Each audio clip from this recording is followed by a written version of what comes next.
황금 계좌로 가는 열쇠 이분께서 전해주고 계시죠. 키맨 KB증권 프라임센터 투자 콘텐츠팀 민재기 팀장 나오셨습니다. 안녕하세요. 네, 안녕하세요. 예, 시장 진단부터 받아보겠습니다. 사실 지난주에 가장 많이 들은 이야기는 추석 연휴 전에는 한 일주일간 원래 부진했으니까 미리 팔고 좀 쉬었다가 연휴 끝나고 다시 살까요? 라는 질문이었는데 네. 막상 이번 주 들어오고 나서는 월요일 빼고 시장 분위기가 괜찮으니까 그냥 버틸까요? 아니면 조금 더 살까요? 이런 질문 어제 특히 많이 주셨습니다. 네. 어떻게 진단하고 계세요? 네, 이제 뭐 이틀 정도 남았는데요. 오늘 내일 이틀 네, 남았죠. 오늘 내일 이틀 남았는데 어쨌든 주식 시장에 이제 참여하신 분들이 가장 싫어하는 게 일단 불확실성이라는 네 글자를 가장 싫어하는 것 같습니다. 그래서 연휴가 이제 길면 길수록 불확실성에 이제 노출되는 부분이 이제 커지게 되고, 국내 주식 시장이 이렇게 길게 휴장일 때 혹시라도 이제 해외에서 악재라도 하나 터지면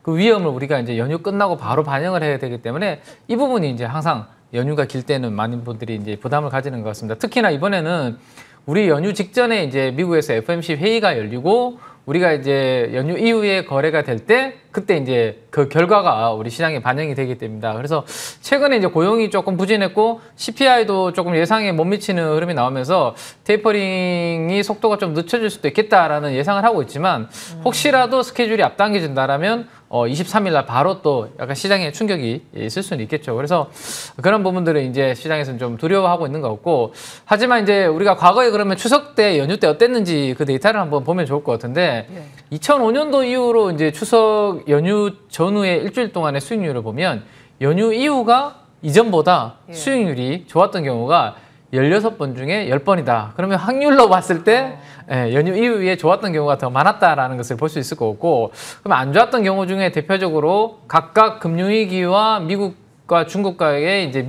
무역 분쟁 이런 부분들을 제외하면 추석 연휴 이후에 국내 시장에서 큰 조정이 없었다라는 것을 한번 생각을 해두시는 거 좋을 것 같습니다. 그래서 FOMC 변수를 경계해야 되는 부분은 맞지만, 만약 굳이 내가 뭐 추석 때문에 팔아야 되는, 뭐 급하게 팔아야 되는 그런 게 아니라면, 똘똘한 지금 종목을 잘 가지고 계시다면 추석 때문에 팔 이유는 없다라는 게 제 개인적인 생각이고요.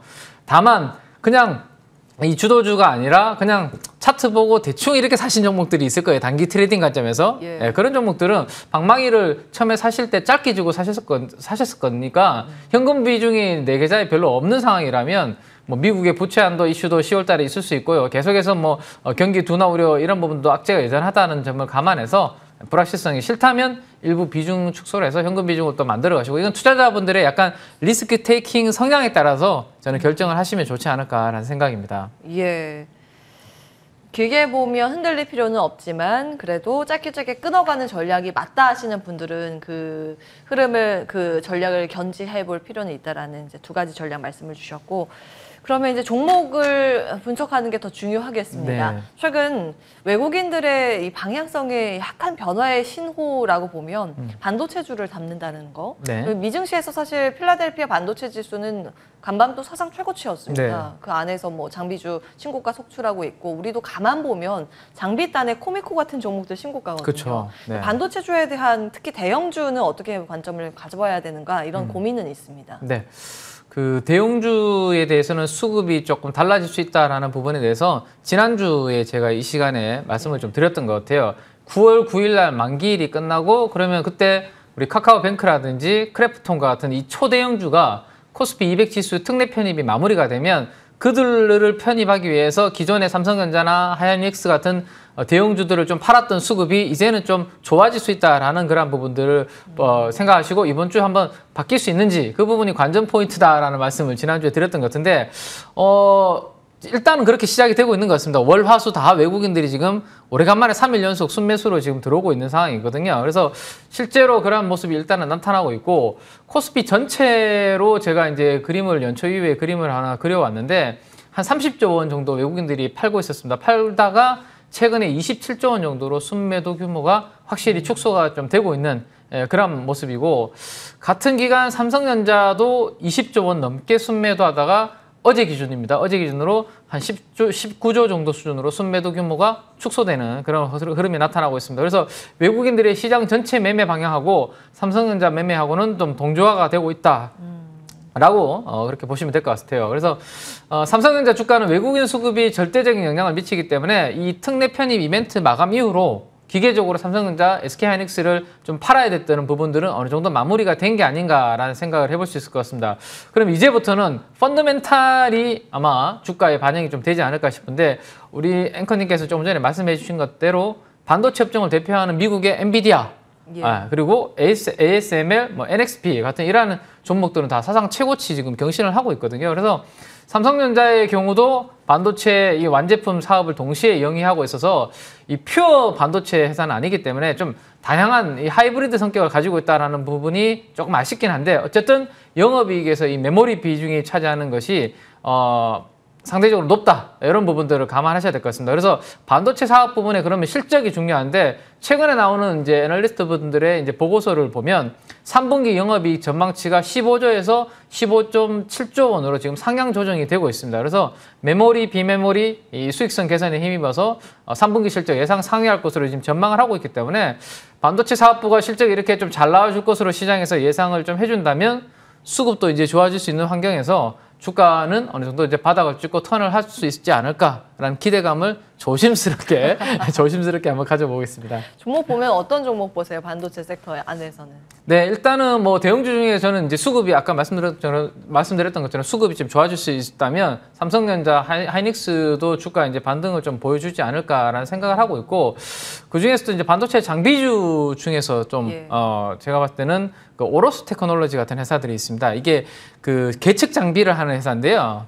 최근에 이제 주가가 상장되고 난 다음에 주가가 많이 빠졌는데 바닥을 찍고 좀 턴하는 모습이 나타나고 있는데 이 관련된 기업들이 미국에서는 아주 주가가 세고 신고가를 가고 있습니다. 그럼 우리나라에서 비슷한 회사를 찾게 될 것이고 상대적으로 안 오른 기업을 찾는다면 뭐 이러한 반도체 장비, 계측 장비 회사인 오로스 테크놀로지 같은 기업들도 좀 눈여겨서 봐두실 필요가 있지 않을까 생각입니다. 역시 또 남다른 시각, 또 남다른 종목 선정의 시각 가지고 계십니다. 2월에 신규 상장한 기업이고요. 오로스 테크놀로지 말씀을 주셨습니다. 그리고 대형 투탑도 괜찮다라는 의견이었습니다. 정말 반갑게도 이익 전망치 상향 조정 리포트가 어제 모처럼 만에 삼성전자 쪽에서 나왔고 내년 이익 전망 상향이면 더 좋았을 텐데 일단 3분기 이익 전망 상향치라는 점 체크를 해주셨고요. 우리 위드 코로나 이어서 좀 다뤄보도록 하겠습니다. 이제 방역 당국도 위드 코로나로 방역 체계 전환에 대해서 다음 달부터 논의를 한다고 하고 증권가에서는 뭐 당장 뭐 하루 이틀 볼 내용은 아니고 단계적으로 수혜주를 볼 필요는 있다라고 언급이 되고 있습니다. 근데 이제 위드 코로나 정말 수혜주나 관련주가 무엇인가에는 물음표가 달려 있는데요.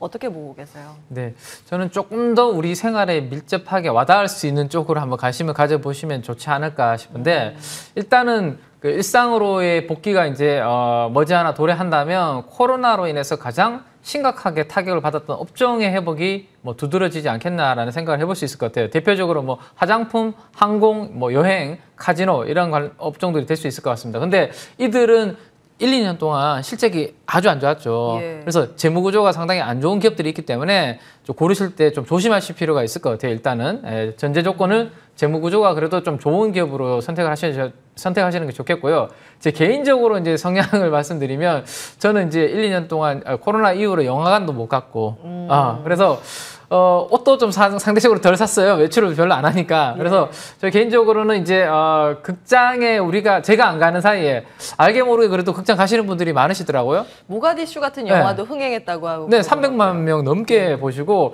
뭐 인질 그리고 이거 싱크홀 200만 명 넘게 보시고 저는 안 갔지만 그래도 가시는 분들이 계시는 것 같아요. 그래서 영화관 저도 이제 2차 접종 끝났기 때문에 한번 가볼 생각인데 또 하반기에 보면 아주 신작들이 지금 많이 대기를 하고 있습니다. 그래서 그런 신작들이 만약에 나온다면 백신 접종률이 높아지면서 영화관을 많이 찾지 않을까라는 생각을 해볼 수 있을 것 같고 그러면 영화관 갈 때 옷도 좀 깔끔하게 입고 네, 그래서 외출할 때 이제 의류를 또 새롭게 구매하려는 욕구도 있지 않을까. 그래서 글로벌 의류 OEM 업체들 한세시력과 같은 이런 기업들 좀 관심 있게 한번 보시면 좋지 않을까 싶습니다.